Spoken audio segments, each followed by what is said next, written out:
ओम श्री परमात्मने नमः। श्रीमद् भगवद गीता द्वितीय अध्याय श्लोक संख्या 41। श्लोक व्यवसात्मिका बुद्धिरे केह कुरुनंदन बहुशाखा ह्यनंतस्ताच बुद्धयो व्यवसायिनाम। हे कुरुनंदन, यही समबुद्धि प्राप्ति विषय व्यवसात्मिक निश्चयात्मिका बुद्धि एक ही होता है। अव्यवसायी मनुष्यों बुद्धिगुड़िक अनंत और बहुशाखा विशिष्ट होता है। व्याख्या व्यवसात्मिका बुद्धि रे केह कुरुनंदन, जो समता प्राप्त करने कर्मयोगी साधकों ध्येय लक्ष्य से समता परमात्मा स्वरूप, अंतकरण समता से परमात्मा स्वरूप समता प्राप्तिर साधन, अंतकरण समतार संसार अनुराग प्रतिबंधक, से अनुराग दूर करने अथवा परमात्मा तत्व प्राप्त करने जो एक निश्चय दृढ़ निर्णय हुए तार नाम व्यवसात्मिका बुद्धि। व्यवसात्मिका बुद्धि एक होबार कारण कौन? कारण एथिरे सांसारिक वस्तु पदार्थ इत्यादि कामनार त्याग हुए। धन कामनार त्याग हेउ बा मान सम्मान कामनार त्याग हेउ, त्याग होची एक, किंतु ग्रहण करिबा पई अनेक जिनिस रहिछि। कारण गोटिए गोटिए जिनिस भिन्न भिन्न प्रकार होता है। केवल मिष्टान ही अनेक प्रकार आकार होता है। तेणु एगुड़िक कामना मध्य अनेक और अनंत। गीतारे कर्मयोग आलोच्य श्लोक और भक्तियोग प्रसंग में व्यवसायत्मिका बुद्धिर वर्णना अच्छी, किंतु ज्ञानयोग प्रसंग में व्यवसायत्मिका बुद्धिर वर्णना नहीं। यार कारण है ज्ञानयोग प्रथमे स्वरूपबद्ध हुए एवं परिणाम बुद्धि स्वतः एक निश्चितात्मिक हो जाए। मात्र कर्मयोग तथा भक्तियोग प्रथमे बुद्धि एक निश्चयात्मिका हुए और पर स्वरूपबद्ध हुए। सुतराम ज्ञानयोग ज्ञान ही मुख्य एवं कर्मयोग और भक्तियोग एक निश्चय ही मुख्य। बहुशाखा ह्यनस्ताच बुद्धय व्यवसायिनाम, जहाँ भितर सकाम भाव रही है एवं जी भोग और संग्रह में आसक्त से माने व्यवसायी। कामना सकाशे यही मनुष्यकर बुद्धि अनंत हुए एवं सही बुद्धिगुड़िक अनंत शाखा विशिष्ट हो जाए। अर्थात गोटे गोटे बुद्धि में अनंत शाखा थाए। जेपरी पुत्र प्राप्ति करवा है गोटे बुद्धि एवं पुत्र प्राप्ति क्यों औषध सेवन करी, क्यों मंत्र जप करी, क्यों अनुष्ठान पूजा पाठ करी, क्यों सतों ठारू आशीर्वाद नेबी इत्यादि उपाय गुड़िक होची बुद्धिर अनंत शाखा। सेहीपरि धन प्राप्ति करवा है गोटे बुद्धि एवं धन प्राप्ति वाणिज्य करी, चाकरी करी, डकैती करी, प्रतारणा करी, ठकामी करी इत्यादि उपाय गुड़िक है से बुद्धिर अनंत शाखा। एभली मनुष्यों बुद्धि में परमात्मा प्राप्तिर निश्चय हुए ना। परिशिष्ट भाव वास्तविक उद्देश्य होची एक। जे पर्यंत मनुष्यर उद्देश्य एक होना से पर्यंत ताहार उद्देश्य अनंत होता है एवं प्रत्येक उद्देश्य रे अनेक शाखा रही है। ताहार कामना अनंत होता है एवं प्रत्येक कामना पूर्त पाई उपाय मध्य अनेक होता है। संबंध अव्यवसायी मनुष्यंकर बुद्धि अनंत हुए कहीं, यार कारण एते तीनोटी श्लोक रे कह जायछि। अथ श्लोक संख्या 42। जामि मां पुष्पितां वाचं प्रवदन्त्य विपश्चितः वेदवादरताः पार्थ नानादतिस्थि वादिनः। अथ श्लोक संख्या 43। कामात्मानः स्वर्गपरा जन्म कर्म फलप्रदां क्रिया विशेष बहुलां भोगई सूर्य गतिम प्रति। हे पृथानंदन, जो मैंने कामनारे तन्मय होइछन्ति, स्वर्ग को श्रेष्ठ मन करुछन्ति, देववर्णित सकाम कर्म प्रीति रखिछन्ति, भोग व्यतीत और किछि नाही बोली कहिछन्ति, सेही अविवेकी मनुष्य एही प्रकार जो पुष्पित शोभायुक्त वाणी कहती ताहा जन्मरूपक कर्मफल प्रदान करे तथा भोग और ऐश्वर्य प्राप्ति पाई अनेक क्रियार वर्णना करे। व्याख्या कामात्मान सेमाने कामनारे एते जड़ित रहन्ति जे सेमाने निजे कामना स्वरूप पालटि जाती।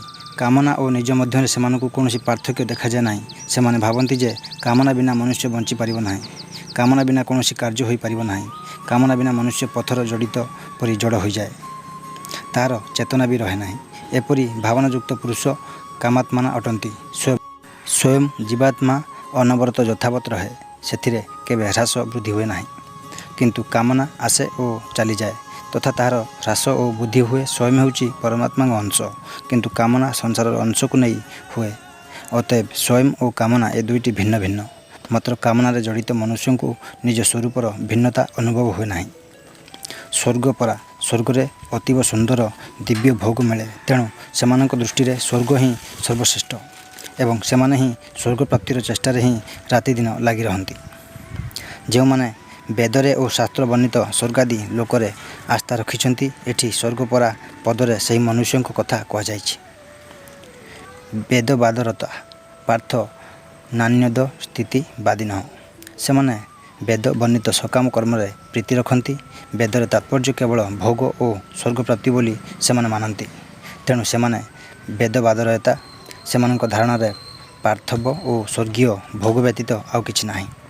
ଅର୍ଥାତ୍ ସେମାନଙ୍କ ଦୃଷ୍ଟିରେ ଭୋଗ ବ୍ୟତୀତ ପରମାତ୍ମା, ତତ୍ତ୍ୱଜ୍ଞାନ, ମୁକ୍ତି, ଭଗବତ ପ୍ରେମ ପ୍ରଭୃତି କିଛି ନାହିଁ।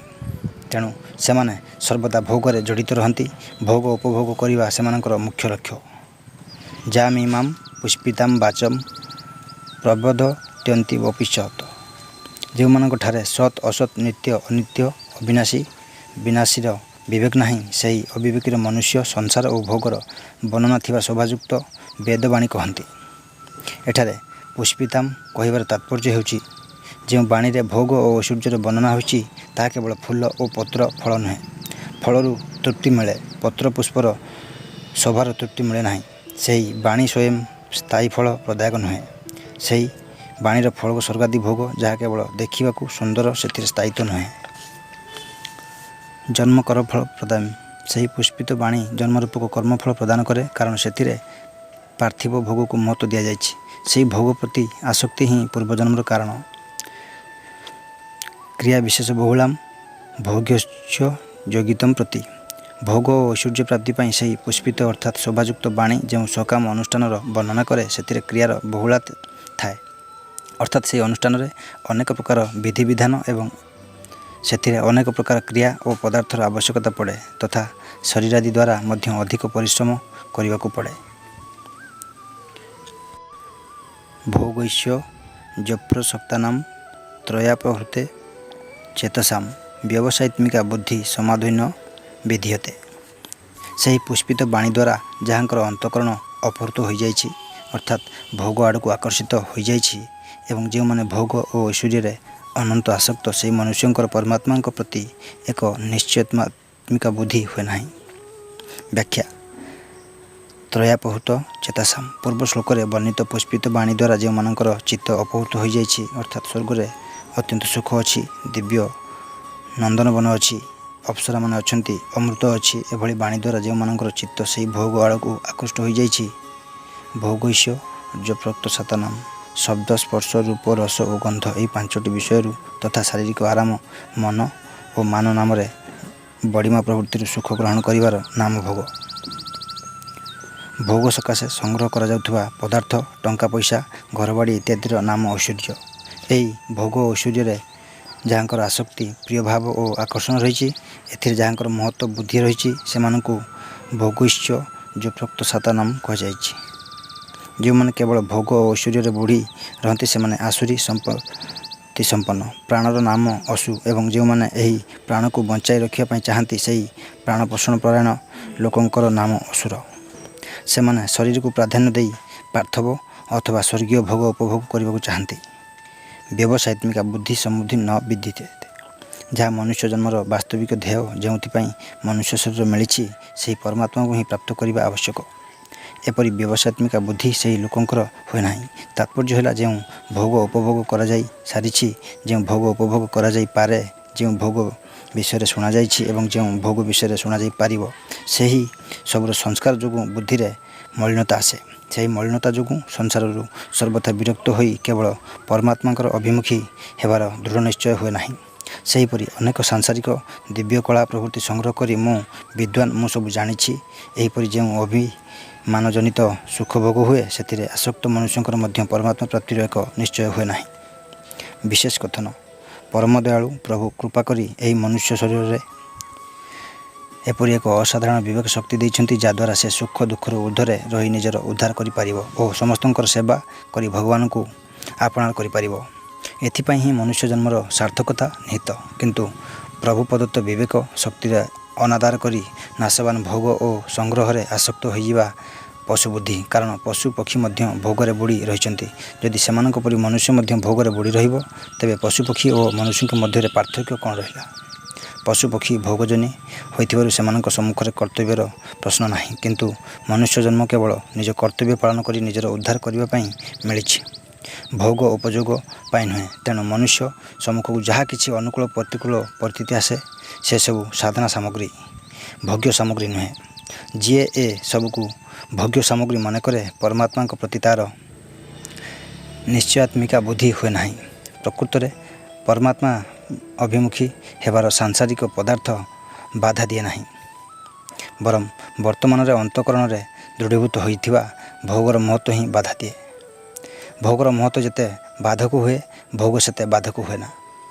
ବାଧକ ହେବାରେ ନିଜର ରୁଚି ଓ ମନର ସଂକଳ୍ପ ହେଉଛି ମୁଖ୍ୟ। ଭୋଗ ଓ ସଂଗ୍ରହର ରୁଚି ରଖି ଯଦି କେହି ପରମାତ୍ମା ପ୍ରାପ୍ତି କରିବାକୁ ଚାହେଁ, ତେବେ ପରମାତ୍ମା ପ୍ରାପ୍ତି ତ ଦୂରର କଥା, ତାଙ୍କୁ ପାଇବା ପାଇଁ ଏକ ନିଶ୍ଚୟ ମଧ୍ୟ ହୋଇପାରେ ନାହିଁ। କାରଣ ଯେଉଁଠି ପରମାତ୍ମାଙ୍କ ଅଭିମୁଖୀ ହେବାରୁ ରୁଚି ରହିଛି, ସେଠି ଭୋଗର ରୁଚି ମଧ୍ୟ ରହିଛି। ଭୋଗ ଓ ସଂଗ୍ରହରେ ତଥା ମାନ ବଡ଼ିମା ଆରାମରେ ରୁଚି ଥିବା ପର୍ଯ୍ୟନ୍ତ କେହି ହେଲେ ଏକ ନିଶ୍ଚୟ କରି ପରମାତ୍ମାଙ୍କ ପ୍ରତି ମନ ଦେଇ ପାରିବ ନାହିଁ। କାରଣ ତାହାର ଅନ୍ତଃକରଣ ଭୋଗର ରୁଚି ଦ୍ୱାରା ଅପହୃତ ହୋଇଛି। ତାହାର ସମସ୍ତ ଶକ୍ତି ଭୋଗ ଓ ସଂଗ୍ରହରେ ନିୟୋଜିତ ହୋଇଯାଇଛି।